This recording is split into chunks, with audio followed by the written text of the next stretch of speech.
ಸಮಸ್ತ ವಿಜಯ ಕರ್ನಾಟಕ ವೀಕ್ಷಕರಿಗೆ ನಮಸ್ಕಾರ. ನಾನು ನಿಮ್ಮ ಡಾಕ್ಟರ್ ಸುನಯನ. ಇವತ್ತಿನ ಸಂಚಿಕೆಯಲ್ಲಿ ಈ ಗೊರಕೆ ಅಥವಾ ಸ್ನೋರಿಂಗ್ ಈ ಸಮಸ್ಯೆಯ ಬಗ್ಗೆ ನಾನು ಕೆಲವು ಮಾಹಿತಿಗಳನ್ನು ಕೊಡ್ತೇನೆ. ಪ್ರಕೃತಿ ಚಿಕಿತ್ಸೆಯಲ್ಲಿ ಯಾವ ರೀತಿ ಅದಕ್ಕೆ ಪರಿಹಾರ ಇದೆ ಅನ್ನೋದನ್ನು ಕೂಡ ನಾನು ಹೇಳ್ತೇನೆ.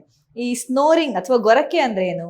ನಾವು ಉಸಿರಾಡುವಾಗ ಅಷ್ಟು ತನಕ ರಿಲ್ಯಾಕ್ಸ್ ಆಗಿದ್ದಂತಹ ನಮ್ಮ ಗಂಟ್ಲಿನ ಈ ಪ್ಯಾಲೆಟ್ ಮತ್ತೆ ಸಣ್ಣ ಕಿರುನಾಲಿಗೆ, ಆ ಮಸಲ್ಗಳು, ಸಾಫ್ಟ್ ಟಿಶ್ಯೂಗಳು ಗಾಳಿ ಪಾಸ್ ಆದಾಗ ಅಲ್ಲಿ ಅದರ ಮೂಲಕ ವೈಬ್ರೇಟ್ ಆಗಿ ಒಂದು ಹಾರ್ಶ್ ಸೌಂಡ್ ಹೊರಡಿಸೋದು. ಆ ಸಾಫ್ಟ್ ಟಿಶ್ಯೂಗಳು, ಗಂಟ್ಲಲ್ಲಿರೋ ಸಾಫ್ಟ್ ಟಿಶ್ಯೂಗಳು ವೈಬ್ರೇಟ್ ಆಗ್ತವೆ. ಗಾಳಿ ಪಾಸ್ ಆಗುವಾಗ ಪರಸ್ಪರ ಟಚ್ ಆಗಿ ವೈಬ್ರೇಟ್ ಆದಾಗ ಹೊರಡುವಂತಹ ಒಂದು ಹಾರ್ಶ್ ಸೌಂಡೇ ಗೊರಕೆ ಅನ್ನುವಂಥದ್ದು. ಸಾಧಾರಣ ಎಲ್ಲ ಕೂಡ ಸಣ್ಣ ಮಕ್ಕಳಿಂದ ಹಿಡಿದು ಪ್ರತಿಯೊಬ್ಬರು ಒಂದಲ್ಲ ಒಂದು ಸ್ಟೇಜಲ್ಲಿ ಗೊರಕೆ ಸ್ವಲ್ಪ ಹೊಡೆಯುತ್ತಾರೆ. ಆದ್ರೆ ಅದುವೇ ಒಂದು ಕೆಲವರಿಗೆ ಮಾತ್ರ ಸೀರಿಯಸ್ ಇಶ್ಯೂ, ಸಮಸ್ಯೆ ಆಗಿಬಿಡ್ತದೆ.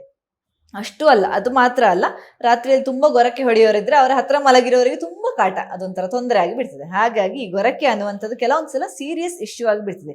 ಈ ಗೊರಕೆ ಅನ್ನುವಂಥದ್ದು ಸಾಧಾರಣವಾಗಿ ಒಂದು ಅಬ್ಸ್ಟ್ರಕ್ಟಿವ್ ಸ್ಲೀಪ್ ಅಪ್ನಿಯಾ ಅನ್ನುವಂಥ ಒಂದು ಪ್ರಾಬ್ಲಮ್ನ ಜೊತೆಗೆ ಅದು ಅಸೋಸಿಯೇಟ್ ಆಗಿರ್ತದೆ. ಆ ಸಿಂಪ್ಟಮ್ಗಳು ಏನು ಅಂತ ನೋಡಿದ್ರೆ, ಆ ಪ್ರಾಬ್ಲಮ್ ಇದ್ದು ಗೊರಕೆ ಸಿವಿಯರ್ ಆಗಿದ್ದದೊಂದು ಸಮಸ್ಯೆ ಆಗಿದ್ರೆ ಆ ಪ್ರಾಬ್ಲಮ್ನ ಸಿಂಪ್ಟಮ್ ಏನು ಅಂತದನ್ನ ನೋಡುವ.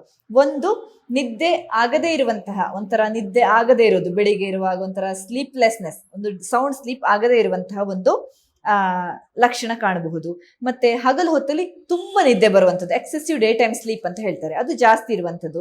ಮತ್ತೆ ಕಾನ್ಸಂಟ್ರೇಟ್ ಮಾಡ್ಲಿಕ್ಕೆ ಕಷ್ಟ ಆಗುವಂಥದ್ದು, ಯಾಕಂದ್ರೆ ನಿದ್ದೆ ಸರಿ ಆಗಿರೋದಿಲ್ಲ. ಹಾಗಾಗಿ ಈ ಗೊರಕೆಯಿಂದಾಗಿ ಮತ್ತೆ ಗೊರಕೆ ಹೊಡಿತಾರೆ, ದೀರ್ಘವಾಗಿ ಒಂದು ಗೊರಕೆ ಬರ್ತದೆ, ಆಮೇಲೆ ಒಂದು ಸ್ವಲ್ಪ ಹೊತ್ತಿನ ಸೈಲೆನ್ಸ್, ಮತ್ತೆ ಒಂದು ದೀರ್ಘವಾದ ಗೊರಕೆ, ಆ ರೀತಿ ಬರುವಂಥದ್ದು ಬ್ರೀದಿಂಗ್. ಆಮೇಲೆ ಆ ಸೈಲೆನ್ಸ್ನ ಗ್ಯಾಪ್ ಕಡಿಮೆ ಆಗ್ತಾ ಬಂದು ಆ ಸೌಂಡಿಂದಾಗಿ, ತನ್ನ ಗೊರಕೆ ಸೌಂಡಿಂದಾಗಿ ತನ್ಗೆ ಸ್ವತಃ ಎಚ್ಚರ ಆಗುವಂಥದ್ದು. ಆಮೇಲೆ ನಿದ್ದೆ ಸರಿಯಾಗಿ ಬರೋದಿಲ್ಲ ಆ ಗೊರಕೆಯಿಂದಾಗಿ, ಅಂತ ಸಮಸ್ಯೆ ಆಗ್ತದೆ. ಬೆಳಿಗ್ಗೆ ಏಳುವಾಗ ಕೆಲವರಿಗೆ ತಲೆನೋವು ಇರ್ತದೆ, ರಾತ್ರಿ ಆಗುವಾಗ ಮತ್ತೆ ಎದೆ ನೋವು ಇರ್ತದೆ ಕೆಲವರಿಗೆ. ಈ ಗೊರಕೆ ಸಮಸ್ಯೆ ಇರೋವರಿಗೆ, ಅಂದ್ರೆ ಆಬ್ಸ್ಟ್ರಕ್ಟಿವ್ ಸ್ಲೀಪ್ ಅಪ್ನಿಯಾ ಇದ್ದವರಿಗೆ ಇಂಥ ಸಮಸ್ಯೆಗಳು ಇರ್ತವೆ. ಇನ್ನು ರೆಸ್ಟ್ಲೆಸ್, ನಿದ್ದೆ ಬಂದ್ರೆ ಕೂಡ ಅದೊಂಥರ ನಿದ್ದೆ ಬಂದ ಹಾಗೆ ಅನಿಸೋದಿಲ್ಲ, ಸೌಂಡ್ ಸ್ಲೀಪ್ ಇರೋದಿಲ್ಲ. ಆಮೇಲೆ BP ಜಾಸ್ತಿ ಆಗುವಂಥದ್ದಂಥವರಿಗೆ, ಮತ್ತೆ ರಾತ್ರಿ ಗಂಟ್ಲು ಕಟ್ಟಿದ ಹಾಗೆ, ಯಾರೋ ಇಲ್ಲಿ ಪ್ರೆಸ್ ಮಾಡಿದ ಹಾಗೆ ಅಂತ ಫೀಲಿಂಗ್ ಬರುವಂಥದ್ದು. ಇಂಥದ್ದೆಲ್ಲ ಸಮಸ್ಯೆಗಳು ಕಂಡು ಬರ್ತವೆ. ಯಾವುದು? ಅಬ್ಸ್ಟ್ರಕ್ಟಿವ್ ಸ್ಲೀಪ್ ಅಪ್ನಿಯಾ ಮತ್ತೆ ಗೊರಕೆ ಇರೋವರಿಗೆ. ನಾರ್ಮಲ್ ಆಗಿ ಸಣ್ಣ ಗೊರಕೆ ಎಲ್ಲ ಕಾಮನ್, ಆದ್ರೆ ಈ ಸಮಸ್ಯೆ ಇರೋವರಿಗೆ, ಸೀರಿಯಸ್ ಇಶ್ಯೂ ಇರೋವರಿಗೆ ಪರಿಹಾರದ ಅಗತ್ಯ ನಿಜವಾಗಿ ಇದೆ. ಹಾಗಾಗಿ ನ್ಯಾಚುರಲ್ ಆಗಿ ಪರಿಹಾರ ಆಗ್ಬೇಕಾಗ್ತದೆ. ಇನ್ನು ಕಾರಣಗಳು ಏನು ಅನ್ನುವಂಥದ್ದನ್ನು ನೋಡಿದ್ರೆ, ಫಸ್ಟ್ ಒಂದು, ನಮ್ಮ ಬಾಯಿ ಅಥವಾ ಮೌತ್ನ ಅನಾಟಮಿ, ಅಂದ್ರೆ ಬಾಯಿಯ ಸ್ಟ್ರಕ್ಚರ್, ಅದರಲ್ಲಿ ಸ್ವಲ್ಪ ಡಿಫೆಕ್ಟ್ ಇದ್ರೆ, ಸಣ್ಣ ಸಮಸ್ಯೆ ಇದ್ರೆ ಗೊರಕೆ ಬರಬಹುದು.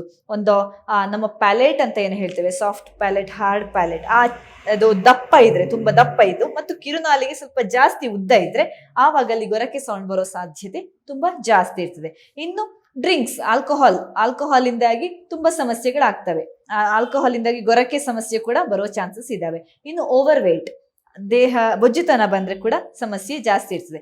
ಇನ್ನು ಮೂಗಲ್ ನೇಸಲ್ ಕಂಜೆಷನ್ಸ್ ಅಂತ, ಮೂಗಲ್ಲಿ ಇರಿಟೇಷನ್ ಇದ್ರೆ, ಅಥವಾ ಏನಾದ್ರು ಮೂಗು ಬ್ಲಾಕ್ ಆಗಿದ್ರೆ, ಅಥವಾ ನೇಸಲ್ ಸೆಪ್ಟಲ್ ಡಿವಿಯೇಷನ್ ಇದ್ರೆ, ಅಂತ ಸಮಸ್ಯೆಗಳಲ್ಲಿ ಕೂಡ ಗೊರಕೆಯ ಸಮಸ್ಯೆಗಳು ಇರ್ತವೆ. ಇನ್ನು ನಿದ್ರಾಹೀನತೆಯ ಸಮಸ್ಯೆ ಇದ್ರೆ ಅಲ್ಲಿ ಸ್ಟ್ರೆಸ್ ಇಂದಾಗಿ ನಿದ್ರಾಹೀನತೆ ಸಮಸ್ಯೆ ಕೂಡ ಬರಬಹುದು. ಅದು ಕೂಡ ನಿಮ್ಗೆ ಗೊರಕೆಗೆ ಕಾರಣ ಆಗಿರ್ತದೆ. ಇನ್ನೊಂದು, ಆಗದೆ ಹೇಳಿದಾಗೆ ಬೊಜ್ಜು ಕೂಡ ಕಾರಣ ಆಗಬಹುದು.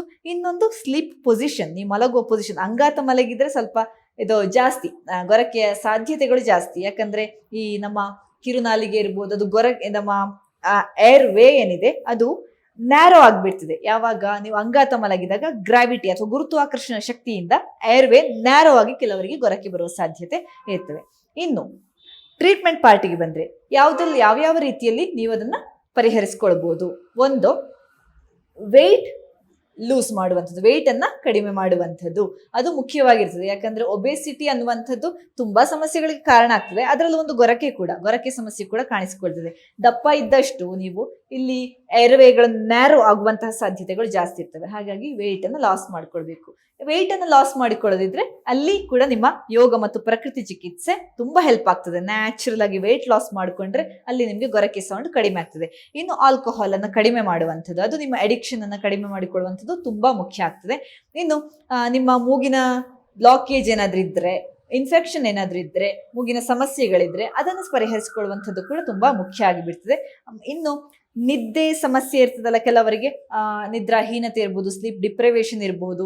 ಅಲ್ಲಿ ಅದು ಮೂಲ ಕಾರಣ ಸ್ಟ್ರೆಸ್ ಇರಬಹುದು. ಒಂದು ಸ್ಟ್ರೆಸ್ ಮುಖ್ಯವಾದ ಕಾರಣ. ಸ್ಟ್ರೆಸ್ ಅನ್ನ ಹ್ಯಾಂಡಲ್ ಮಾಡ್ಲಿಕ್ಕೋಸ್ಕರ ಕೂಡ ನಮ್ಮ ನ್ಯಾಚುರೋಪತಿಯಲ್ಲಿ ಬರುವಂತಹ ಯೋಗ ಆಸನಗಳು, ಪ್ರಾಣಾಯಾಮಗಳು ಇರಬಹುದು, ಇನ್ನು ಜಲಚಿಕಿತ್ಸೆ ಇರಬಹುದು, ಇನ್ನು ಮಣ್ಣಿನ ಚಿಕಿತ್ಸೆ ಇರಬಹುದು, ಮತ್ತೆ ಮಸಾಜ್ ಥೆರಪಿ, ಮಾಲೀಶು ಚಿಕಿತ್ಸೆ, ಮತ್ತೆ ಇನ್ನು ಬರುವಂತ ಸೂಜಿ ಚಿಕಿತ್ಸೆ, ಆಕ್ಯುಪಂಕ್ಚರ್ ಥೆರಪಿ, ಇವೆಲ್ಲ ಕೂಡ ನಿಮ್ಮ ನಿದ್ರಾಹೀನತೆ ಇರಬಹುದು, ಒಬೇಸಿಟಿ ಇರಬಹುದು, ಅದರಿಂದ ಬರುವಂತಹ ಕಾಂಪ್ಲಿಕೇಶನ್, ಮುಖ್ಯವಾಗಿ ಗೊರಕೆಯ ಕೂಡ, ಅದೆಲ್ಲಕ್ಕೂ ಕೂಡ ಮೂಲ ಪರಿಹಾರ ಇರುವುದು ನಮ್ಮ ಪ್ರಕೃತಿ ಚಿಕಿತ್ಸೆಯಲ್ಲಿ. ಇನ್ನು ನಿದ್ದೆ ಮಾಡುವ ಪೊಸಿಷನ್ ಇದೆ ಅಲ್ಲ, ಅದನ್ನು ನೀವು ಸುಪೈನ್ ಪೊಸಿಷನ್ ಅಲ್ಲಿ ನಿದ್ದೆ ಮಾಡೋದನ್ನ ಆದಷ್ಟು ಅವಾಯ್ಡ್ ಮಾಡಿ ಸೈಡ್ ವರ್ಡ್ಸ್ ಮಲಗಲಿಕ್ಕೆ ನೋಡಿ. ಆವಾಗ ನಿಮ್ಗೆ ನಿದ್ರೆಯ ಅಂದ್ರೆ ಗೊರಕೆಯ ಸಮಸ್ಯೆ ಸ್ವಲ್ಪ ಕಡಿಮೆ ಆಗಬಹುದು. ಇನ್ನು ಬರುವಂಥದ್ದು ಕಪಾಲಭಾತಿ, ಅದೇ ಪ್ರಾಣಾಯಾಮ ನಾನು ಆಗ್ಲೇ ಹೇಳಿದೆಲ್ಲ, ಆ ಪ್ರಾಣಾಯಾಮಗಳಲ್ಲಿ ಕಪಾಲಭಾತಿ ಪ್ರಾಣಾಯಾಮ, ಭ್ರಾಮರಿ ಪ್ರಾಣಾಯಾಮ ಮುಂತಾದ ಪ್ರಾಣಾಯಾಮಗಳನ್ನು ಮಾಡೋದ್ರಿಂದ ಈ ಗೊರಕೆ ಸೌಂಡ್ ತುಂಬಾ ಕಡಿಮೆ ಆಗ್ತದೆ. ನೀವು ರೆಗ್ಯುಲರ್ ಪ್ರಾಕ್ಟೀಸಸ್ ಬೇಕು, ಅದಕ್ಕೆ ರಿಲ್ಯಾಕ್ಸ್ ಮಾಡ್ಕೊಳ್ಬೇಕು ನಿಮ್ಮನ್ನ ನೀವು, ಆವಾಗ ಕೂಡ ನಿಮ್ಗೆ ಗೊರಕೆ ಸೌಂಡ್ ಅಂದ್ರೆ ಸಮಸ್ಯೆ ಕಡಿಮೆ ಆಗ್ತಾ ಬರ್ತದೆ.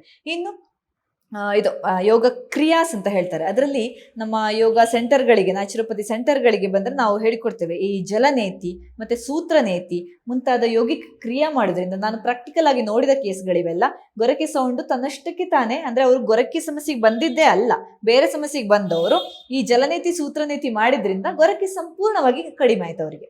ಹಾಗಾಗಿ ಇಂಥದ್ದು ಪ್ರಾಕ್ಟಿಕಲ್ ಆಗಿ ನನ್ನ ಎಕ್ಸ್ಪೀರಿಯನ್ಸ್ ನಾನು ನೋಡಿದ್ದು. ಹಾಗಾಗಿ ಈ ಪ್ರಕೃತಿ ಚಿಕಿತ್ಸೆ ಅನ್ನುವಂಥದ್ದು ಇಂಥ ನಿದ್ದೆಯ ಸಮಸ್ಯೆಗಳಿಗೆ ಮತ್ತು ಓವರ್ ವೇಟ್ ಸಮಸ್ಯೆ, ಆಮೇಲೆ ಈ ಗೊರಕೆ ಸಮಸ್ಯೆ, ಇವೆಲ್ಲದಕ್ಕೆ ಕೂಡ ರಾಮಬಾಣ ಅನ್ನುವಂಥದ್ದು ಪ್ರಕೃತಿ ಚಿಕಿತ್ಸೆ, ಮುಖ್ಯವಾಗಿ ಸೂಜಿ ಚಿಕಿತ್ಸೆ ಕೂಡ. ಹಾಗಾಗಿ ಈ ಸಮಸ್ಯೆ ಜಾಸ್ತಿ ಆದಲ್ಲಿ, ಗೊರಕೆ ಸಮಸ್ಯೆ ಜಾಸ್ತಿ ಆದಲ್ಲಿ ನೀವು ಪ್ರಕೃತಿ ಚಿಕಿತ್ಸೆಯನ್ನೊಮ್ಮೆ ಟ್ರೈ ಮಾಡಿ. ನಮಸ್ಕಾರ.